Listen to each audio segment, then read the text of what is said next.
Opa! Aê! Agora foi. Vamos direto então, né? Aproveitar o embalo, quando a gente já deu o teaser, né? A gente é roteirista, a gente sabe que tem que dar o teaser. Isso tudo foi parte do roteiro, né? Foi só pra me provocar. Acho que para as pessoas lembrarem, quem conseguiu ver no Viva, porque o Viva já reprisou, A Gata Comeu. Acho que tinha um teaser maravilhoso, uma abertura fantástica. Ou então, gente, aquelas aberturas que mostravam mulheres nuas e que não passavam na censura. Pedra sobre Pedra, por exemplo. A Indomada, mas não tinha ninguém nu. A moça da Indomada era Maria Fernanda Cândido. Não sabia. Agora vocês sabem, gente. Meu Deus do céu. Agora, uma coisa. O Cris tinha começado a escutá-lo, que ele estava comentando sobre a teledramaturgia nas nossas vidas atuais. A primeira coisa que eu gostaria de perguntar para todos vocês, e até para o Cris também, quem vê novela?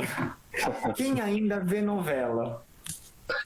Pois é, né? É até interessante isso. Você falou uma coisa tão engraçada quando você entrou. Você falou, eu sou da velha guarda, assisto até televisão de tubo. Aí eu fiquei imaginando, assim, já tem um roteiro inteiro na cabeça de uma pessoa que não quer largar a televisão de tubo de maneira alguma. Porque as pessoas associam, né, a novela com a televisão de tubo até. Engraçado, né? Porque tem essa questão de que se caiu tanto, mas, como você sempre fala, está nos nossos conscientes, nas nossas memórias afetivas, né? Com certeza, com certeza.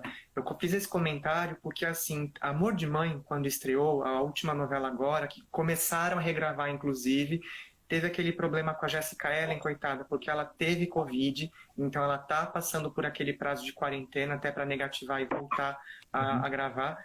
E o que eu acho muito interessante é que a Globo anunciou Amor de Mãe. Vocês vão ver que talvez eu comente muito mais da Globo nessa live, não por uma questão de gosto ou de estética, mas porque é a única produtora que faz novela ininterruptamente desde os anos 60. Se a gente for pensar na Tupi, na Excelsior, até mesmo no SBT, você tem períodos intermitentes dessas emissoras.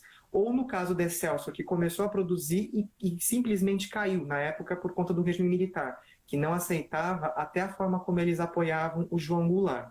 A Globo é o que ela é hoje, e aí já volto até para Amor de Mãe, por conta da Excelsior. Quem construiu, gente, todo o formato de como a telenovela é, de como você monta o roteiro, encaminhamento do roteiro para os atores, para os diretores, que é o Star System norte-americano, na verdade, vem do Star System norte-americano, isso começou com a TV Excelsior. A TV Tupi tinha muito disso também, só que ela não tinha a tecnologia, salvo engano, se eu estiver incorreto, salvo engano, porque Excelsior tinha maquinário, ela tinha toda a tecnologia para filmagem, ela dava bons cachês para os seus atores. A Globo se enveredou por esse rumo, inclusive pela proposta da emissora de ser algo, até pelo nome dela, isso está no livro da professora Esther Hamburger, O Brasil Antenado. Tupi tem algo ligado àquilo que é tupiniquim, ai, que ótimo, a sociedade da novela, meu Deus do céu. E é engraçado porque as coisas começaram, gente, com a ideia de publicidade, com você ter patrocinadores que possam manter a estrutura do canal, e aí você constrói um horário específico, todos aqueles dias, e isso traz uma grande inovação para a Excelsior, porque como a TV não fazia as coisas gravadas, tudo era ao vivo, inclusive as próprias telenovelas, que eram muito, muito mais curtas, se enquadrariam como minisséries, você tem a questão de poder fazer todos os dias, gravar. Vi agora há pouquinho que, do pessoal aqui que está acompanhando a gente, o William falou boa tarde, querido. Magali também falou um beijo, as antigas, aí sim. A Fê falou assim, Amor de Mãe sentiu uma pegada de série. Eu não diria que a Globo tentando se enquadrar, eu diria que até o fim a Globo vai fazer com que as pessoas vejam de modo velha guarda. Por quê? Porque quando você tem novelas em que você pode mudar a questão do cinetismo, da imagem em movimento, o que vai acontecer? Pode parecer série, mas não será série. Inclusive porque você tem aquele ordenamento de capítulos, a questão de como funciona com os roteiristas. Nós temos às vezes 5, 6, já tivemos até 10 roteiristas numa novela das 9, foi o caso de Império, por exemplo. Eu diria que Amor de Mãe ela tinha uma proposta. Ela começou sendo vendida como um novelão, como uma novela clássica, só que com cara de cinema. Aí eu deixo uma provocação para vocês, interajam com a minha pessoa, Cris, diga o que você acha que é. O 4K, na realidade, ele serve para permitir maior visibilidade, você consegue ver com mais nitidez a tela, que foi uma questão que estava ligada à TV de tubo. Então você sempre teve aquela coisa, não só do estilo, porque é o estilo que vem do cinema clássico, lá de Hollywood, dos anos 30, 40, melodrama no cinema, o povo acha que não tem, Almodóvar faz isso até hoje. Almodóvar, Tarantino de vez em quando, que parece novela da Sete com correria, ação e tiro, né? Tiro, porrada e bomba. Tiro, porrada e bomba. E é engraçado porque eu pergunto até para vocês acham que parece série cinema e na verdade é um novelão? Porque às vezes a gente estão lançando mão de características do cinema, mas continua sendo novela, continua tendo protagonista, continua tendo vilão, continua tendo núcleo paralelo para poder ter um núcleo de humor, por exemplo. Essa estrutura não se desfaz. E imagino que vai demorar bastante tempo para ela se desfazer. Então minha provocação é, realmente é pegada de cinema? É para parecer cinema? Ou quem tiver a TV com 4K vai conseguir ver com maior nitidez? E aí você não precisa ter aquela coisa tão clássica da telenovela, que é enquadrar em primeiro plano. Então assim, primeiro plano seria: olha, gente, aliás, a camiseta é temática das vilãs, não sei se vocês estão vendo, lá da Bendita Augusta. Procurado. Não poderia fazer live hoje com elas. E aqueles que serão os participantes do curso, que está previsto para começar dia 29, poderão me ver com essa linda camiseta, já fazer uma aposta. Se o curso começar em 2 semanas, estarei com essa santa camiseta todos os sábados. Todos os sábados para a gente poder ver as telenovelas. Então deixa essa primeira provocação. O que vocês acham? Vocês acham que é cinema mesmo ou é TV que tenta se fazer passar por cinema para não perder o público? Legal, fantástico. Nossa, levantou tantos pontos aí. Eu vou tentar entrar em um que vai pegar um pouco essa ponte que você falou da questão do novelão, né? Porque eu sinto que tem muito... É um termo pejorativo, né? Que as pessoas... Game of Thrones virou novelão. Aquilo é um melodrama, é a base, é uma manual de melodrama aquilo ali, né? Então, assim, como assim não é um novelão, não é um novelão, né? E como que isso é pejorativo se você assistiu isso por 5, 6 anos, né? E outra coisa que eu queria falar também, que eu achei muito interessante, é isso que você falou da Globo manter essa separação e ser fiel à sua essência de fazer novelas, né? Uma coisa que eu acho muito interessante foi o caso do Éramos 6, que existe um conceito, né, que é o conceito de LOP, né, que do inglês Least Objectionable Program, que é basicamente um programa que agrada a todos, né, porque como antigamente a televisão só tinha 3 canais de televisão, né, a televisão a cabo só chegou nos anos 80, então você tinha que ter programas que as pessoas tinham 3 opções de canal para assistir só. Então você tinha que agradar o máximo de público possível. A novela conseguiu fazer isso, né, por muitos anos. Sim. E aí eu achei muito interessante que a Globo conseguiu, através do Éramos 6, trazer de volta um pouco o conceito de LOP, com uma novela que já foi usada, né, com uma novela que já foi muito assistida em 2 outras edições, mas eles usaram também um artifício...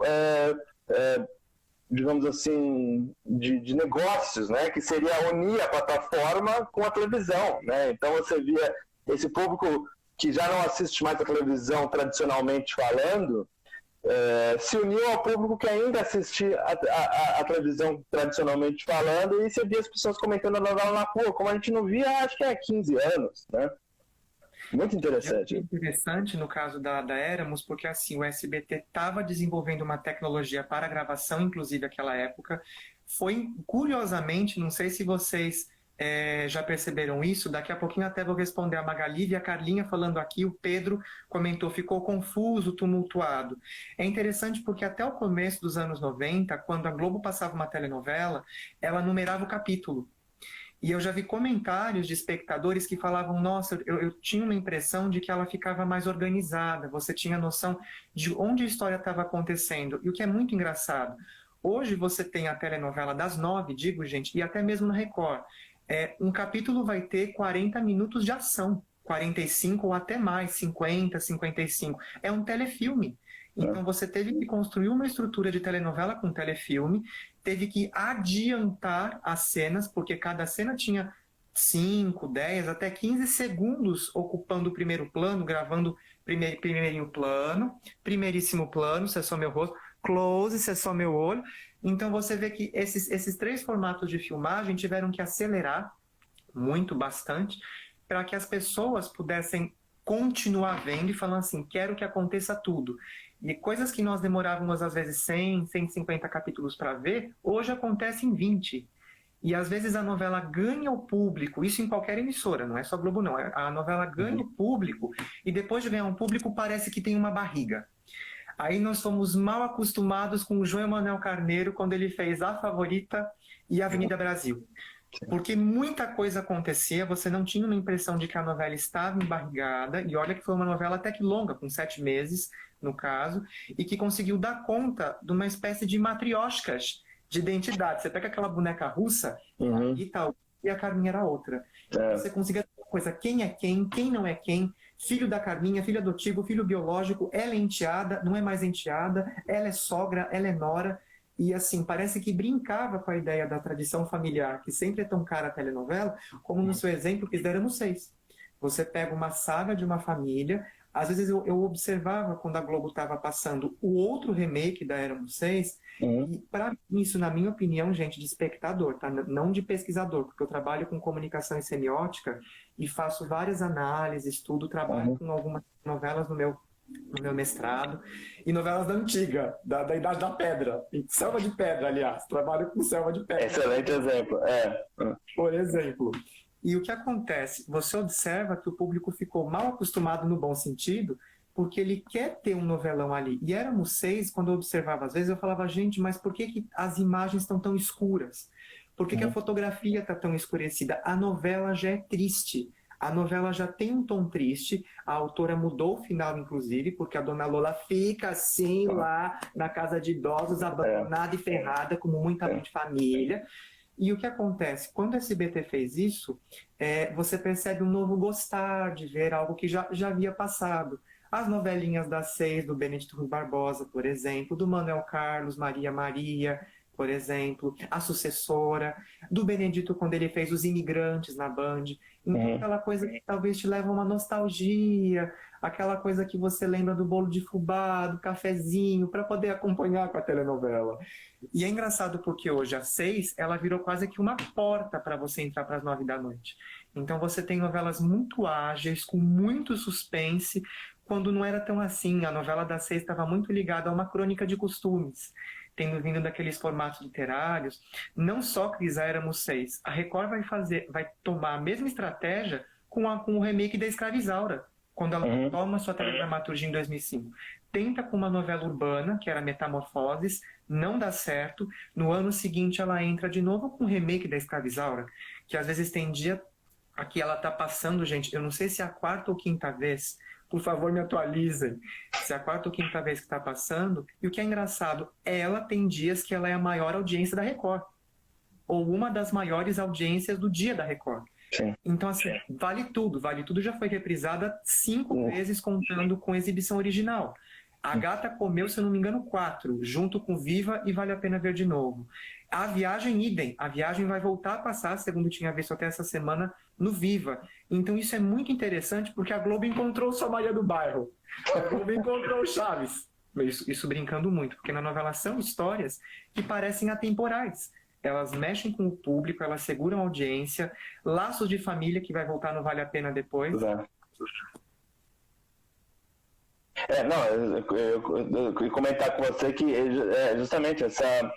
eu acho que alguém até falou aqui, desculpa, gente, eu perdi aqui um dos comentários, mas alguém falou, as novelas inglesas seguem muito esse formato também, e eu ia comentar que, na verdade, o gênero melodrama tem um formato muito bem arquetipado, e que isso é uma coisa que já se mantém há 2 séculos, né? A família nuclear, esse arquétipo. E aí eu queria perguntar para você, Léo, uma questão interessante que eu vejo, a gente até já mencionou Game of Thrones, que usa esses arquétipos do melodrama e todos esses outros exemplos que você falou, mas, por exemplo, aqui no Brasil... Sim, a Carminha acabou de falar, tinha até visto que ela comentou da Downton Abbey.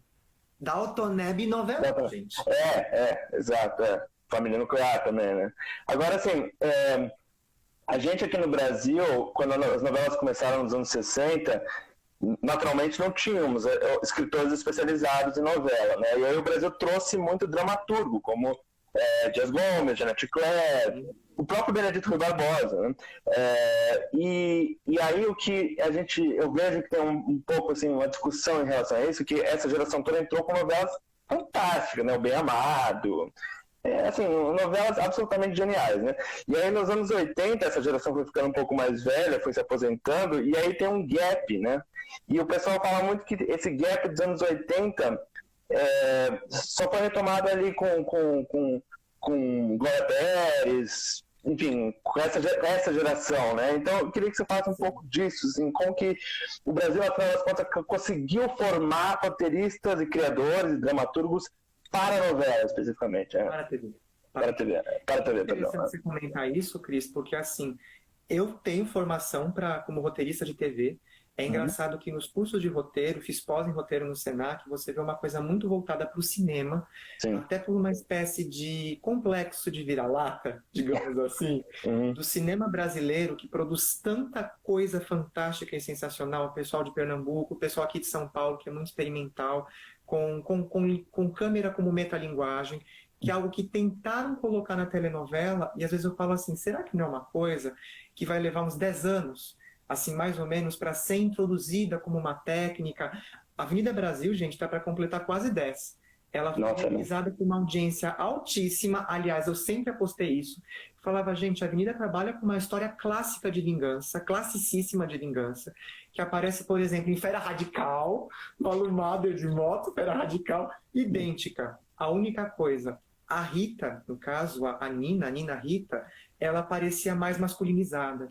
Cabelo bem curto, roupas em cores neutras, enquanto a Carminha estava sempre usando branco, você teve uma mudança na paleta cromática, nas cores que você usava. É engraçado que a Magali, lá em cima, eu dei muita risada ela comentando filtro sépia para vender antidepressivo. Ou para fazer dormir.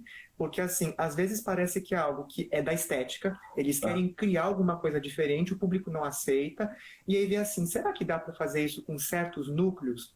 Será que dá para fazer isso com um certo tipo de personagem? E aí você vai testando e fazendo uma coisa. Modifica, mantém. Modifica, mantém. Modifica uma hora luz, na outra novela mantém clássico. Na próxima já faz uma mudancinha. E em 10 anos você tem uma mudança muito forte. Só comparar Avenida com a novela que veio antes, que era Fina Estampa. Fina Estampa parece novela das 7. É solar, muito homem sem camisa, muito banho de mangueira. Por quê? Porque isso chama a atenção da dona de casa, que ainda é o público específico para quem a telenovela é feita, no final de tudo. Então é engraçado, quando a gente volta naquilo que eu comentei no comecinho sobre Amor de Mãe tem uma busca de mães. São 3 mães buscando seus filhos, que é uma coisa clássica, uma coisa assim, de todo melodrama, Vale Tudo já falava disso, Senhora do Destino falava da mesma coisa, e igualzinho a Regina Casé é a Maria do Carmo, uma mãe buscando seu filho sequestrado, seu filho vendido. Então, assim, e você vê que no final era o mais óbvio de tudo, o filho era o Charles Suede é o filho. Então você fala, nossa, mas será que eu estava esperando algo diferente? E você vê plano sequência, gente, seria eu aqui levantando, eu andando, isso é um plano sequência, e não paro mais a tela para poder continuar a cena. Perdão, Cris, desculpa, sou meio patético. Não, acho ótimo. E aí, o que acontece, gente? Vocês percebem que, por um lado, você tem novelão, a novela de mães procurando seus filhos ou querendo mantê-los junto de si.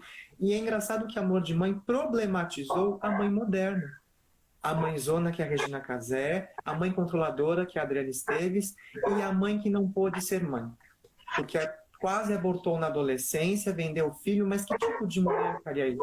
E você começa a pensar que, além de mães, elas são mulheres. mulheres são essas? São mulheres empreendedoras? São mulheres que estão construindo as suas rotinas, as suas carreiras? Até onde isso é criticado? Então, é interessante você ver que essa discussão, talvez, não aconteceu na Vida Brasil com a Carminha, que aparecia como vítima, mas não como uma mãe vítima, uma mãe que foi destruída pelo sistema. Acontecia a mesma coisa com a Nina, que teve um filho. Vocês não devem lembrar disso. A Nina teve um filho, gente. Mas vocês conseguiam ver a Nina como mãe?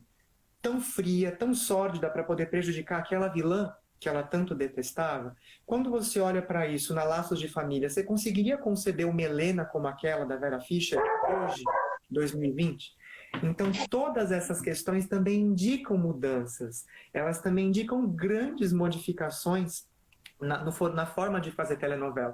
Carlinha, é Revenge todinha Avenida. Eu diria o contrário. Eu diria que Revenge é toda a Avenida Brasil. Por quê? Carlinha, a história do Revenge, na verdade, é a visita da velha senhora Friedrich Dürrenmatt, do expressionismo alemão, que construiu uma peça de teatro sobre uma mulher que é abandonada. Né? Ela tem que ir embora da cidade e ela volta multimilionária depois de 20 anos. Ela tem, inclusive, 2 capachos nessa peça. E essa história, gente, ela gerou Tieta, porque assim dá para falar, então, que Tieta é Revenge todinha. É aquela que foi expulsa, é aquela que volta milionária com prostíbulos, era isso que se dizia, uma mulher que vende uma cafetina. Ela era praticamente uma cafetina. E vem para mudar aquela cidade. Ela vem para se vingar, mas ela é a mudança. A Nina é a mudança. A Malumada em Fera Radical é a mudança. Diga algo, Cris. Continue, senão eu falo demais. Não, é que eu tava lendo aqui, eu tô acompanhando, eu tô achando maravilhoso, tô aprendendo tanta coisa aqui que eu acho fantástico. E eu tava lendo aqui o que a Carlinha falou sobre, ela fez um comentário sobre todos os diálogos, no caso específico que ela mencionou aqui na estampa, mas como todos os diálogos são explicativos. Acho interessante a gente comentar um pouco sobre isso, né, a gente que tem experiência como roteirista, porque a novela, ela talvez seja ela é tão áudio quanto visual, né? Talvez ela, em alguns aspectos, seja mais áudio do que visual, né? Tem aquela questão que, talvez você me ajude com o nome nesse livro aqui da Esther, ela fala muito, o Bruxo, né? Que é aquele chileno que organizou a coisa na Globo, ele que mirou esse público das novelas, era um público majoritariamente feminino e tal. A Globo desenvolveu uma das maiores pesquisas de dados da história e tal. Tudo isso para falar que a novela tinha que ser muito dialogada, a teledramaturgia de maneira geral, ela tinha que ser muito dialogada para que essa figura desse público, dessa mulher dona de casa, esse padrão que a gente já comentou aqui, possa fazer outras atividades enquanto ela assiste a novela. Né? Então é engraçado que a gente assiste a novela hoje, quem tem um olhar, se você começar a ter um olhar apurado e comparar com outros tipos de audiovisual, você vê que os cortes, por exemplo, são no meio do diálogo, né? Vamos estar falando, cortou, a próxima cena falando já está assim, aí eu falei que não sei o quê, não é assim, fulano entra, senta, bebe um copo d'água e aí tá lá, e eu falei que não sei o quê. Não, já... Que é algo que vem do cinema. Que é algo que vem do cinema, É algo que vem do cinema engraçado, gente. Se vocês puderem, gente, vejam os filmes do Almodóvar, Pele com Ela, Pele que Habito, Má Educação, o filme que ele agora fez que é autobiográfico, porque ali vocês conseguem ver que não é porque é melodrama, como o Cris tem falado bastante, que tem que sempre ter esses diálogos explicativos, mas você nunca vai poder deixar seu público ser confundido. Você sempre tem que manter seu público a par dos acontecimentos. Eu lembro que em alguns cursos de roteiro que eu fiz, tinha um professor que falava de varal, faz um varal de post-its para poder ver esse núcleo, aquele núcleo, as relações entre eles, porque para nós espectadores, tudo parece mastigado. Para o roteirista, imagina ele dar toda aquela sequência, quando tem que mudar a história, inclusive, e aí você tem sempre esses diálogos, você vê que o foco das ações está em fala. Não está numa surra, por exemplo, que é algo muito extremo para você chegar na surra. Hoje a tela praticamente não existe. Você vê porque tem coisa que eles falam, isso seria antifeminista, ou isso seria misógino, seria machista. E vocês veem a força da figura feminina na telenovela brasileira. É uma coisa que talvez eu diria que acontece também na mexicana, mas com alguns filtros misóginos de vez em quando. A telenovela brasileira conseguiu mudar um pouco esse gap, porque hoje você tem o quê? Eu não preciso de um par romântico para ser feliz. Os pares românticos de amor de mãe são as mães com seus filhos. o que elas fazem por esses filhos. E não um namorado, e não um marido, e não... Tanto que no primeiro capítulo, quando a Thais Araújo fala, eu estava fértil, eu estava em período fértil, a gente podia ter dado uma zinha. Olha o nível desse diálogo.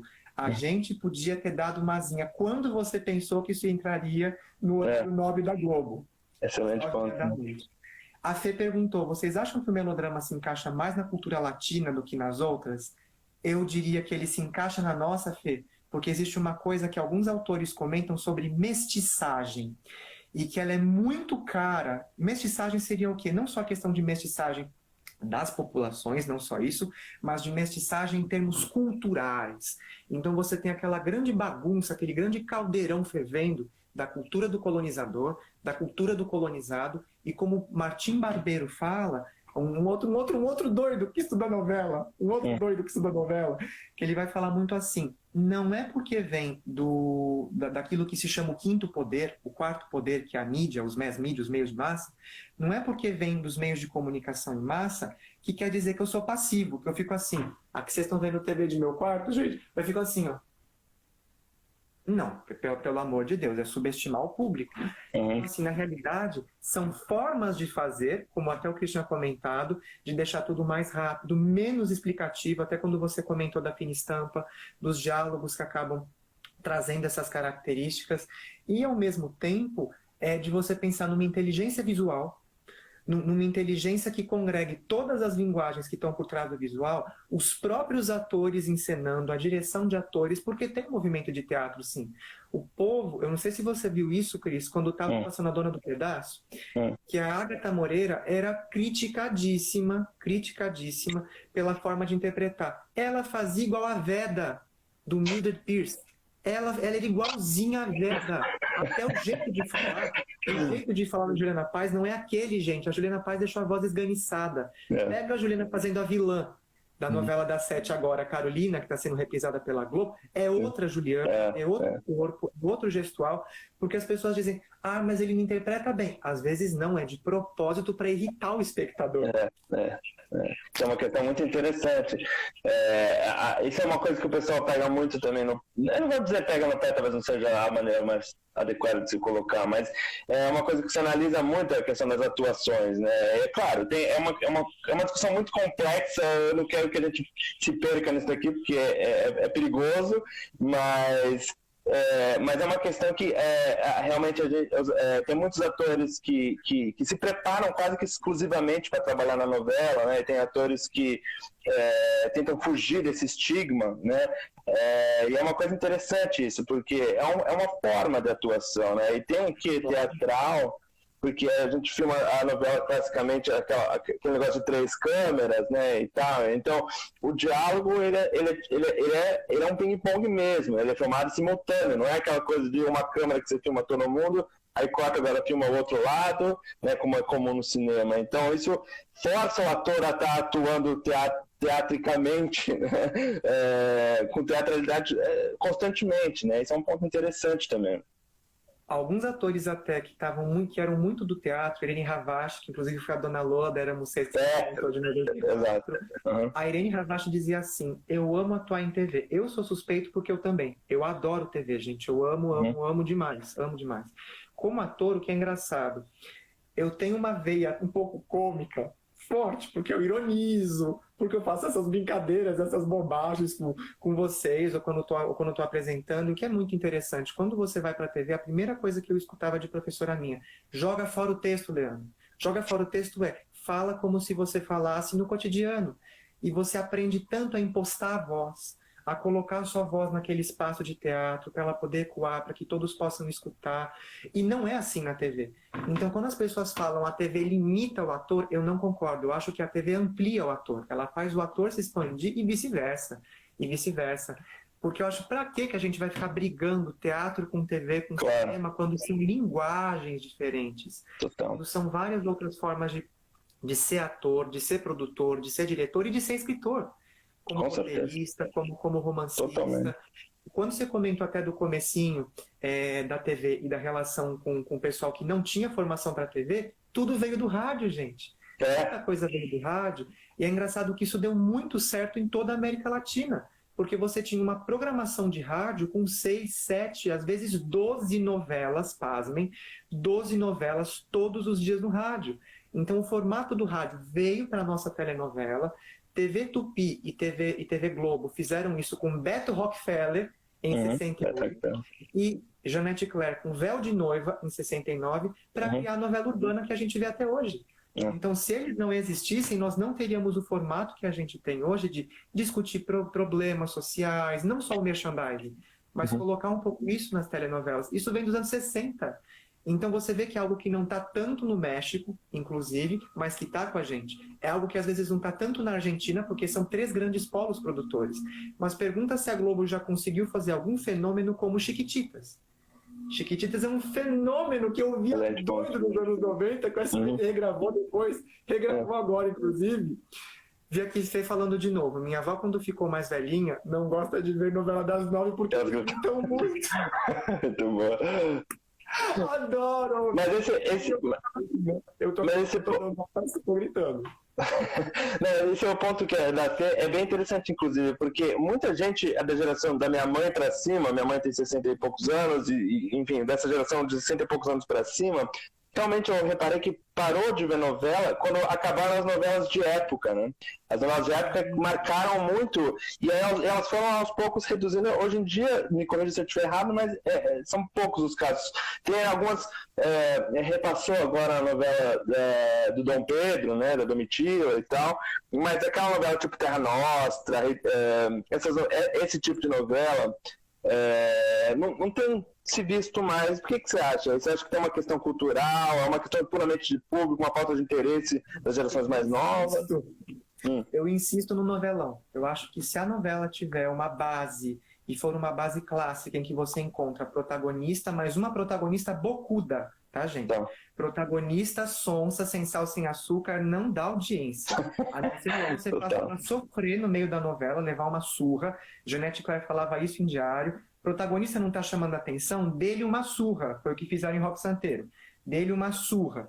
Vilão, um vilão forte. A Fernanda Montenegro fala disso. Sem vilão não tem narrativa. Sem vilão, gente, não tem novela. A não ser que seja Manuel Carlos, que é um gênio que consegue colocar pessoas mais ou menos assim, não são ruins, mas é aquela pessoa que não vai te dar bom dia, é aquela pessoa que vai te dar uma fechada no meio da rua. Ela não é vilã, ela só tá num mau dia. Ela tem um monte de falsa crença na cabeça. Mas isso é muito interessante. A ação é de suma importância na novela. Não pode ser nada hipotético. Ela é uma pessoa mal-humorada, não, ela tem que ser uma pessoa má. Né? Ele é mau caráter, não, ele é assassino. Né? Inclusive, o Boni, você citou a Janete Claire, o Boni, ele tem uma frase muito boa, o Boni pai, né? Que ele falava que se o seu personagem cruzar a rua, no mínimo ele tem que ser atropelado. Lógico. Se for atropelado, alguém tem que puxar ele pelo braço, dar um belo de um beijo, tem que fazer um barraco na cena seguinte, porque o melodrama tem disso, daquela coisa que parece que é o extremo, que é levar o extremo. A saturação, né? Isso ativa a lágrima. Isso ativa aquilo que o Félix Canhê, que fez O Direito de Nascer, falava, telelágrimas. Ele falava, as pessoas têm uma catarse, as pessoas têm uma reflexão sobre aquilo que está passando com elas, como se fosse tragédia grega, para não fazer igual, ou se fizer, então aquilo vai embora com elas e elas ficam mais tranquilas. Por isso eu discordo de quem fala, a novela é uma ilusão. Fala, gente, mas tem dia que você quer ter um pouco de ilusão. Se fosse assim, Hollywood já tinha quebrado. Hollywood quebrou até hoje, por quê? Porque você tem que entender que nem tudo é alienação, que é uma coisa que o pessoal de Frankfurt falava muito. Nem tudo é alienação. De vez em quando é uma nova narrativa. Então, Amor de Mãe, gente, eu como noveleiro não curto muito o formato. Só que ela tem uns diálogos, ela tem umas construções de personagem que como roteirista, como escritor, eu amo de paixão. E é engraçado que a dona do pedaço, que às vezes eu não gostava por conta da forma como algumas ações aconteciam, fez sucesso para dar e vender. E todo mundo queria uma Maria da Paz na sua casa. Para fazer bolo que lembra da infância. E bolo de forma redonda. Olha que inteligência. Não é quadrado, né? Aí tem todo um marketing, um estudo de marketing por trás muito interessante, né? Uma publicidade. Tem artigo meu sobre isso.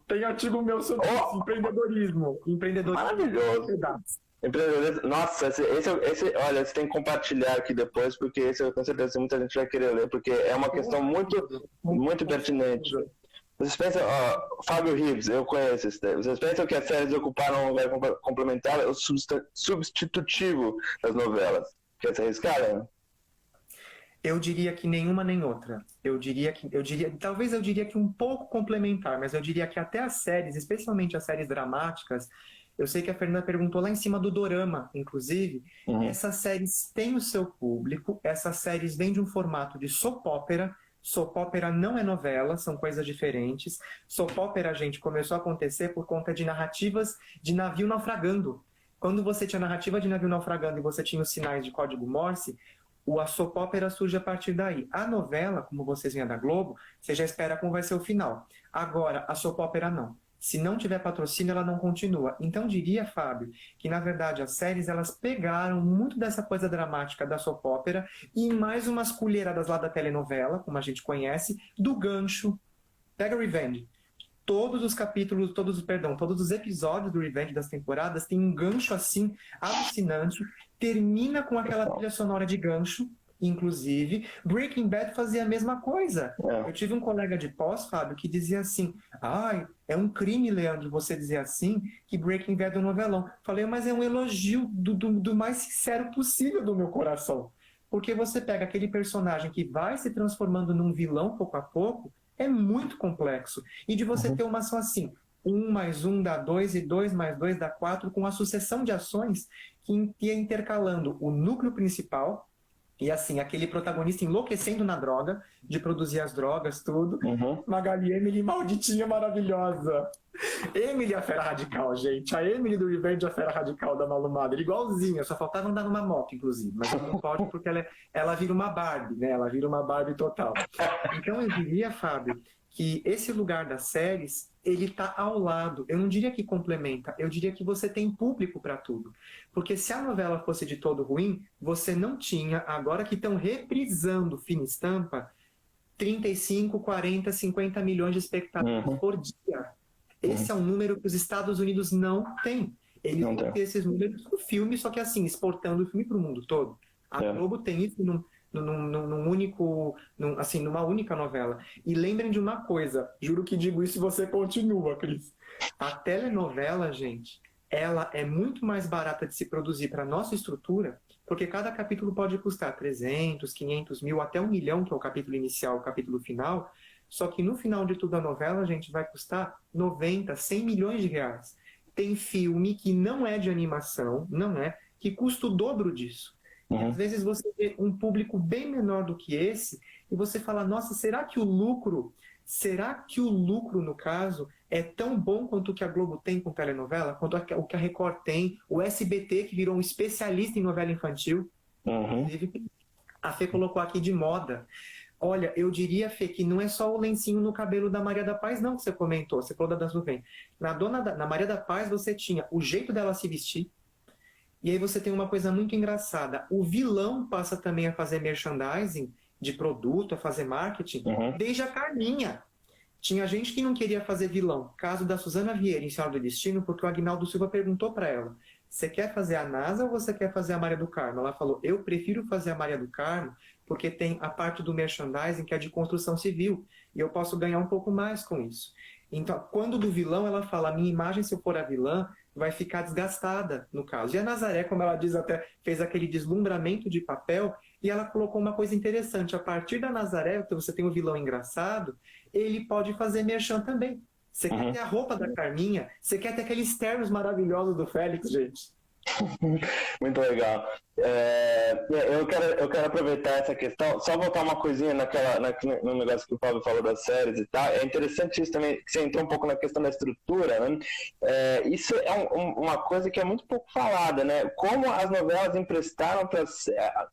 ensinaram as séries a fazer uma serialização combinada com o aspecto procedural, né? Aquele aspecto daquele episódio do dia, né? Ou a história do dia, de uma maneira brilhante, porque a novela precisa ter uma certa história do dia, né? Porque senão cai só como estão, fica um diário só de como estão as vidas deles, precisa ter um conflito daquele dia, mas também uma serialização constante que a pessoa vai se comprometer aqueles 8 meses, e no caso da série, às vezes 8 anos, né? Então, isso é uma coisa muito pouco falada, é muito interessante em termos de estrutura, sobre como... Poucos de vocês sabem, eu vou falar algo polêmico, gente, igual a Luciana Gimenez, polêmica. A novela não é feita para ser assistida. Porque você pode perder um capítulo 2, estou dizendo um mês, você pode perder um capítulo 2, você no outro capítulo vai estar entendendo tudo. A série não. E é engraçado que tem muita série que acaba sofrendo com isso, porque às vezes o próprio público se sente confuso. Foi algo até que eu lembro lá em cima, teve um rapaz que comentou assim, da questão de parecer confuso, fala assim, não dá para entender, novela não pode ser assim. Não pode, gente. Assim como série também não pode deixar tudo meio mastigado, como a novela faz. Nisso a gente consegue ver como são linguagens diferentes. Porque uma coisa é você ter uma série, ela não vai durar 300 capítulos, ela não vai durar 200 capítulos. É diferente do Friends. O Friends durou os 10 anos que durou, gente, porque a cada dia era uma historinha diferente. Se você pega uma série como Breaking Bad, você não vai conseguir fazer isso. Breaking Bad tem 65 episódios. Porque o pedaço tinha 180. Perdão, 160. Tinha 160, durou 6 meses. Então, assim, aquela coisa de como vai ser... Isso, a Magali comentou. Você assiste o primeiro capítulo, pega a condução e assiste a última semana. Para, isso são quem deu o primeiro e o último capítulo. Eu já fiz isso em algumas novelas, você entende tudo. E existe uma A Fê pergunta, e Grey's Anatomy? Fê, eu diria que Grey's Anatomy não é uma novela, porque veja só como mudou toda a estrutura dela, ela deixou de ser médica, inclusive atualmente, teve o diploma dela cassado. Eu diria que a Grey's Anatomy é uma soap opera, porque você tem o que a cada temporada foi mudando, tem personagem que não existe mais, é o formato da Malhação. A nossa soap opera brasileira é a Malhação, porque a cada ano você muda a história, então na Grey's Anatomy a cada temporada você é mudando, você tem aquilo do arco longo, o arco é uma história que você vai contar, você tem arco curto. O que é o arco curto? Eu tenho que ficar com aquele mocinho, mas eu vou me engraçar com o outro que não é nem triângulo amoroso, dá uns beijinhos nele e pronto, acabou. Isso é o arco curto. O arco longo é o cara que vai ser teu marido no último capítulo. Esse é o arco longo, aquela história mais longa. Então você vê assim, o que é muito interessante é que na Grey's Anatomy você tinha um arco longo entre temporadas. É muito raro você conseguir manter isso. E ela manteve porque a Shonda, eu gostaria de ser amigo da Shonda, quero ser amigo da Shonda. Todos nós. Papel nas séries dela. Quero que ela me deixe escrever com ela, mesmo sabendo que eu não sou assim, aquela coisa de escrever inglês. Porque a Shonda constrói historiona. Só que ela faz o quê? Eu vou para onde está indo o sucesso, que é uma coisa que o Valcir Carrasco faz. Uma vez em reunião na Globo, gente, eu tenho processo seletivo, eu escutei que era bom trabalhar com o Valcir, porque se tivesse que mudar alguma coisa, que nem furacão, que a Jeanette Claire fazia, tem um furacão e muda tudo, ele faz o furacão e muda tudo. E é raro você ver um roteirista que não tenha apego aos seus personagens. Vocês têm apego, gente, aos personagens? Cris, você tem apego quando escreve? Eu tenho muito, é um problema, inclusive. Porque tem muito essa questão. Não, porque a gente tem muito essa questão na série, isso é um ponto muito interessante, né? Porque na série a gente fica muito preso nisso, porque tem essa questão da entre aspas, quebra de contrato, né? Você propôs uma série e se os números estão ruins, ou você vai ser muda ou você vai ser cancelado, né? Não tem segredo. O canal vai te falar isso, ou muda ou cancela. Aliás, se ele te dá essa opção, se ele te deu essa opção, ainda você já saiu no lucro, porque geralmente você está cancelado e acabou. Mas a gente tem vários casos de séries que mudaram radicalmente e quebrando assim, contrato, mas estabelecendo um novo, né? Mas o que é interessante, e foram bem sucedidas, mas o que é interessante é que elas sempre conseguem manter uma unidade temática, né? Uma unidade temática que se carrega ao longo da narrativa, que é quase que, nesse caso que você falou da Malhação, é quase que uma antologia, né? Que nem essas séries que mudam de personagens a cada temporada, às vezes até a cada episódio, mas o que conta é a unidade temática. Então a Malhação, eu confesso que faz tempo que eu não assisto, mas pelo que eu vi assim mas pelo que eu vi dos trailers e tal, permanece sendo uma série sobre jovens em escola ou academia, que seja, mas é sempre uma trama adolescente. Não virou, não, agora a gente está falando sobre pessoas com 30 e poucos anos em crise existencial. Não, adolescentes, né, foca nisso. Interessante. Porque compararam uma vez a Malhação com Rebelde. Aí eu tive que lembrar para algumas pessoas que o Rebelde é argentino, fez muito sucesso em Israel, a versão argentina, inclusive, eles iam para, acho que para Tel Aviv, se eu não me engano, para fazer show, porque era um estrondo lá. E das duas versões que mais fizeram sucesso foram México, era um remake, México e Índia. E o que Incrível, né? elas são mercados muito díspares, porque o mercado argentino não tem nada a ver com o mercado mexicano. O indiano, que o dirá então, você tem um parque industrial de cinema fantástico na Índia. Aliás, eu lembrei de uma coisa, até para perguntar, para falar isso com você e para falar com o pessoal. As novelas turcas faziam um sucesso estrondoso na América Latina, estrondoso. No Peru, por exemplo, fazem um sucesso muito forte. E acho que na Argentina também. Não pega aqui. Vocês já perceberam, gente, que mesmo que a novela seja mexicana, a Paola Brat, por exemplo, né? Finada Paola, tadinha, tá aqui, ó. É uma tinha que estar, né? Não seria aceitável essa camisa. Olha lá. Não seria aceitável a camiseta se ela não tivesse. Então, gente, vocês pegam, por exemplo, a Paola, e você pega uma história de adolescente, que você falou até da Malhação, que tinha um outro formato, parecia uma coisa meio soap opera, porque há muito de novela por temporada, que é soap opera. Chiquititas era uma soap opera. Tinha um arco longo, que tinha uma protagonista? Tinha, legal. Mas as crianças mudavam, ou aqueles que eram personagens mudavam as questões deles, não era mais criança, era adolescente, queria beijar na boca. Ai, agora eu sou virgão, o que eu posso fazer? Rebelde trabalhava com isso, e vocês vejam, quem dava as cartas disso era a Cris Morena. Admiro, gente, a Cris Morena, porque a Cris Morena, ela criou a Chiquititas, o Rebelde, a Floribela, ela criou Quase Anjos, que a Band passou um momento, e assim, com a mesma estrutura de histórias voltadas ou para crianças ou para adolescentes. E como ela se separou, entre aspas, da Telefé, da emissora onde ela fazia, ela deteve os direitos de tudo. Poucas pessoas sabem que quando você escreve uma novela na Record, na Globo, no SBT, os direitos são do canal.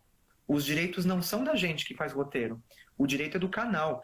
E se essa emissora quiser depois vender aquilo ou mudar alguma coisa, é problema da emissora. O autor não vai estar ganhando nada com isso. Se for para reprisar tudo mais, aí já não sei como fica para o roteirista. Mas os atores vão ganhar por direito de imagem, pouco, muito, mas vão ganhar por direito de imagem, e normalmente o roteirista não. E ela, como roteirista, mudou esse jogo. Isso é fantástico para quem é que roteiriza, quer escrever. Gente, é ótimo às vezes criar uma sinopse, um argumento que você vai deter o controle. E você às vezes pode vender para uma produtora ou até tentar contato com uma emissora para poder ver isso, porque é algo um pouco mais raro. Muito interessante isso. Inclusive, eu morei em Israel há um tempo e o que eles mais conheciam do Brasil eram as novelas. Eles me identificavam, às vezes, mais pelas novelas do que pelo futebol, o que é sempre uma pequena vitória. É engraçado. É lógico. E assim, às vezes perguntando, o Rio é daquele jeito? São Paulo é daquele jeito? As pessoas comem todo mundo na mesa. Falei, você fala, não, é diferente. E as pessoas terminam seus cafés da manhã, elas sempre saem no meio do café da manhã. Olha, a gente está começando a ficar perto do fim, porque a gente tem pouco tempo aqui, acho que uns 10 minutinhos só. Então, só queria então, se bem que a gente podia ficar aqui mais 3 horas falando sobre isso, que é muito divertido, né?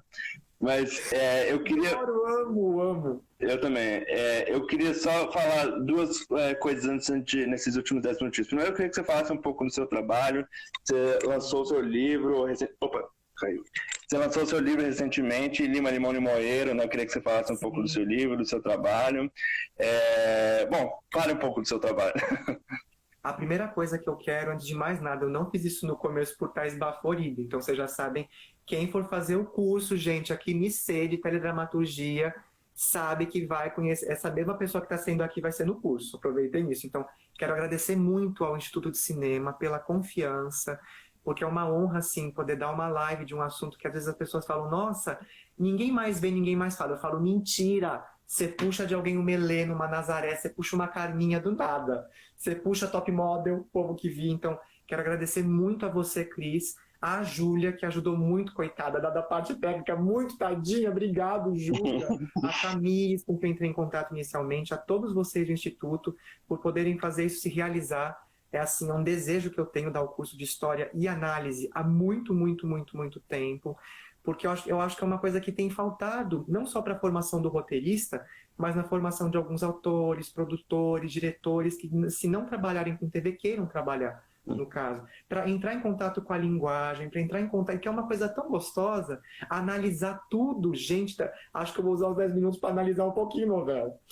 E aí, assim, eu sou professor, dou aula de italiano no Mackenzie e também dei aula de retórica agora na Belas Artes para o pessoal da pós-graduação em comunicação e retórica. Faço meu mestrado, ele deve estar terminando em menos de um ano na PUC em comunicação e semiótica. Com meu mestrado em história da telenovela, não tinha como ser outra coisa. Não podia ser outra coisa.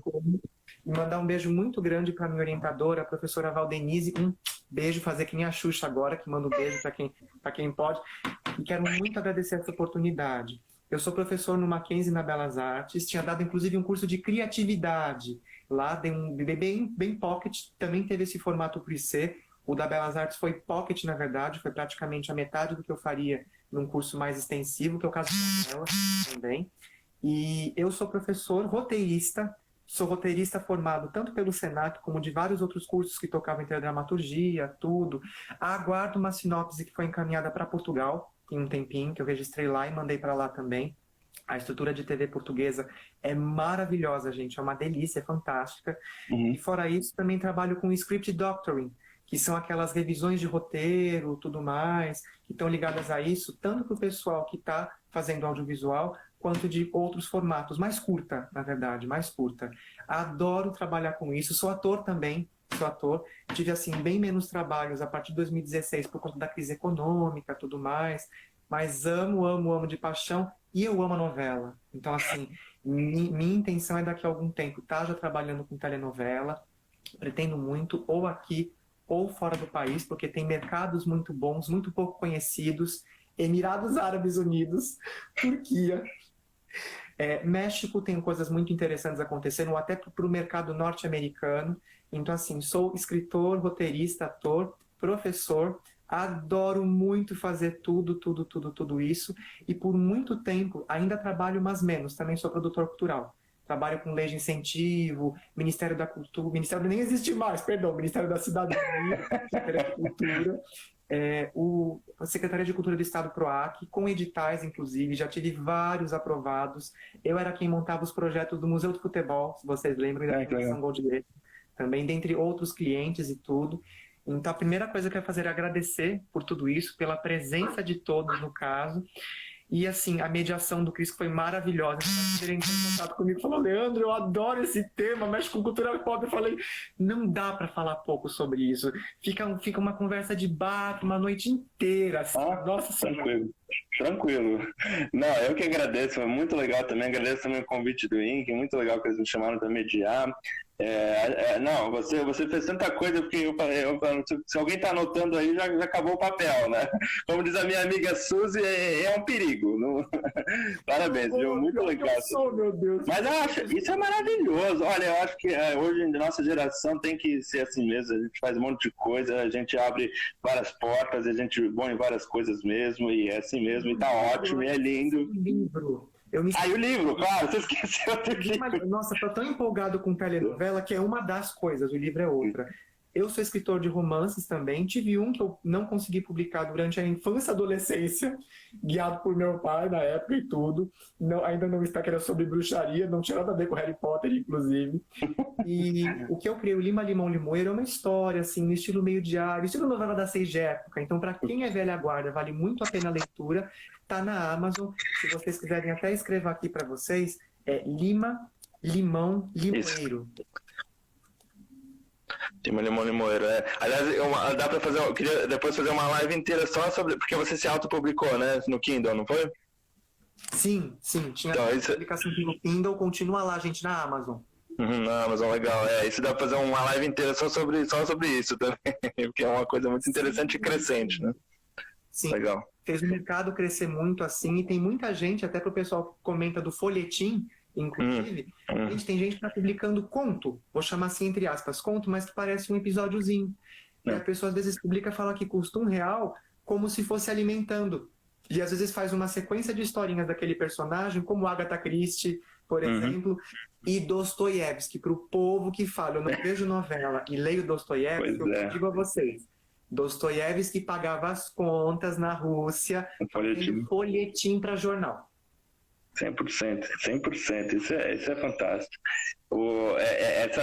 Esse lugar, isso que no meu curso eu também falo muito sobre isso. As pessoas não têm noção da importância do melodrama, elas reduzem, elas jogam num lugar comum, né, infelizmente, assim, de ser um gênero, não sei, acho que a sociedade acabou abraçando como um gênero menor, muito por causa do cinema não ter incluído na, entre aspas, lista de gêneros, né, suspense, terror, ação, comédia. Você não vê o gênero melodrama. Até quando eu falo, às vezes, para os meus alunos essa expressão, o gênero melodrama, sempre vem aquela pergunta, não, peraí, o gênero melodrama? Melodrama é um gênero? As pessoas ficam assim, mas como assim, é um gênero? É interessante porque você costuma, às vezes, opor o melodrama à farsa. Isso é muito interessante. Não sei se você também usa essa divisão, Cris. Se o pessoal já ouviu falar dessa divisão.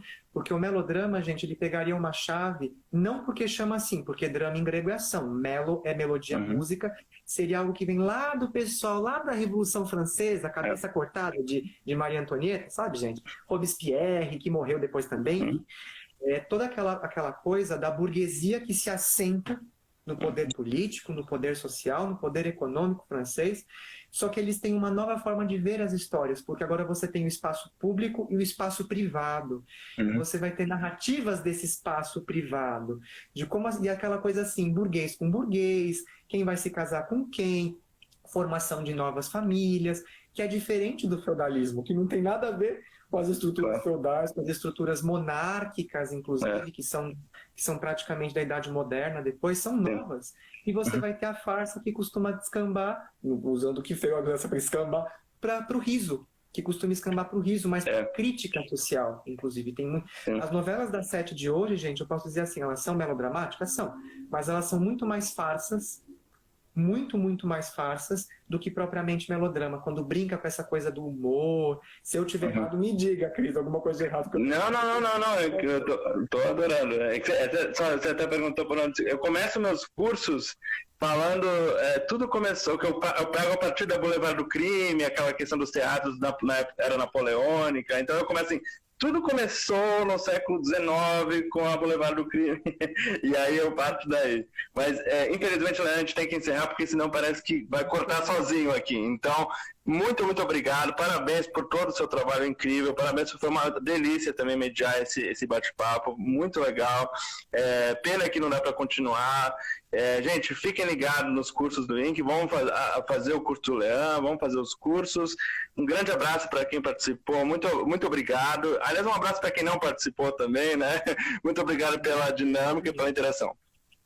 Agradeço profundamente vocês de novo pelo trabalho maravilhoso que vocês fazem assim com o cinema, com a valorização do audiovisual, ainda mais nesse momento tão terrível, desde esse momento tão aparentemente ruim para quem produz, mas que acho que vai revelar coisas tão boas no pós-pandemia, gente. Para agradecer muito a vocês, nos encontramos no meu curso e nos outros do INC, porque eles têm um cardápio, gente, de dar inveja. O povo fala que vai fazer curso nos Estados Unidos, tem que fazer sim. Mas façam no INC primeiro, gente, porque é divino, é fantástico, é maravilhoso. Um beijo muito grande para todos. Cris, muito obrigado. Júlia, Tamires, toda a equipe do INC, obrigado. Obrigado por vocês, porque eu sempre lembro, quando a gente faz novela, quando a gente escreve, eu não existo sem que vocês não estejam junto com o meu trabalho. Então a minha maior gratidão é sempre para o público, que é sempre maravilhoso e nunca será enganado por mim, com certeza. É isso aí. Beijão, gente. Obrigadão. Tchau, tchau.